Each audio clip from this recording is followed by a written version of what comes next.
Welcome to Careless Coder, and look what I got. Highway, my first ever handheld video game. I finally found it. It isn't working, but let's see if we can mend it. Motherfucker! So a couple of months ago I created this video where I created a computer program to actually play the web version of this video game, the first ever video game that I owned, automatically. My intention for that video game was very naive. I buy one of these old games, I mod it, put a couple of transistors where the buttons are. Oh, these buttons are very sticky, they're not working properly. And just have it autoplay. But I couldn't find these anywhere. I put out notices like, if you find one, please let me know. And yesterday an email came in like, I got Highway with 2 other games. None of them are working. They are in terrible shape. 45 euros, take it or leave it. And I was like, send them over. Here's 45 euros. So it just came in. The buttons are very unresponsive. They don't come up. It looks like they're sticking.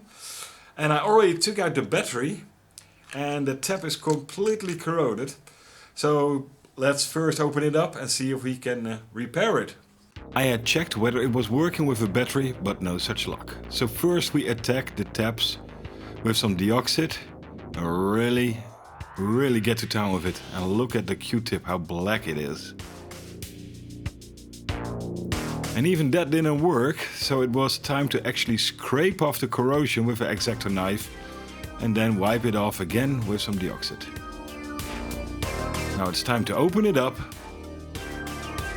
And I'm using some watchmaker screwdrivers for this. After all, it's a game and watch. It is very important not to lose these screws, so I get my drug baggie.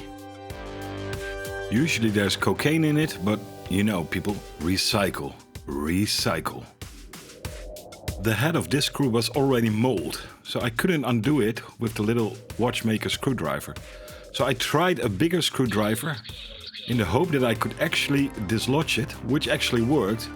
And I have a spare game of similar make and model that I can take a screw out of.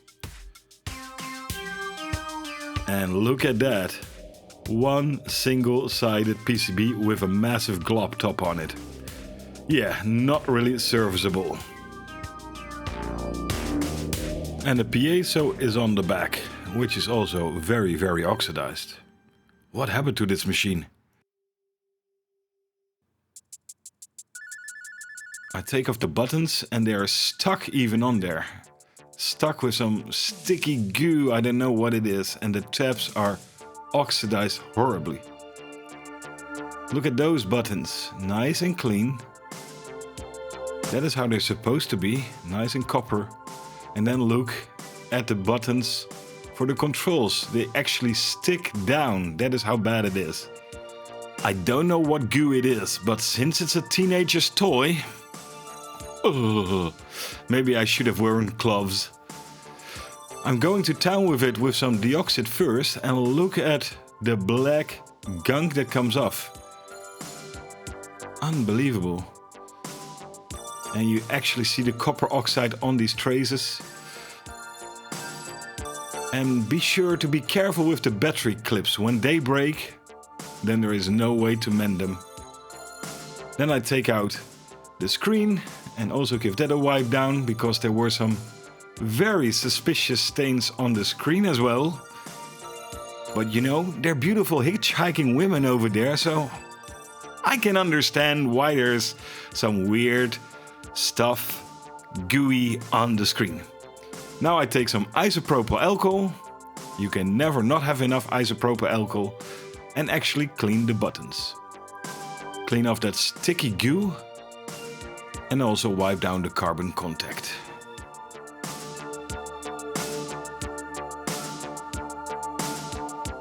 Yeah, that's no longer sticky. Now I clean off the other button, and this one actually rested on those copper traces that were oxidized. And you can see that the oxidization actually ate into the rubber. Luckily, it wasn't this far degraded that we needed to change the button. Otherwise I could have salvaged it from the game Hunting that I also had laying around that came in the same batch. Now I cleaned the other buttons, also the outsides, because teenagers, you know. And look at that, there's even an SMD component in a 1981 game. Now let's put it back together. Make sure that the piezo lines up. And put some power to it, and fingers crossed that it comes on. It didn't do that before. And yes, we have a clock. Alright! So let's buy some batteries again. Put a new one in.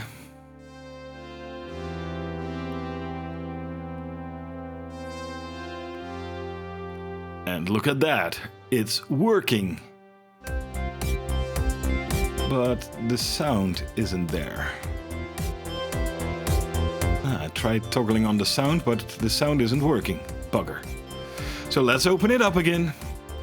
Use the big screwdriver to not mole the screws anymore. And I also scraped the oxidization off from the piezo, where you see that light part.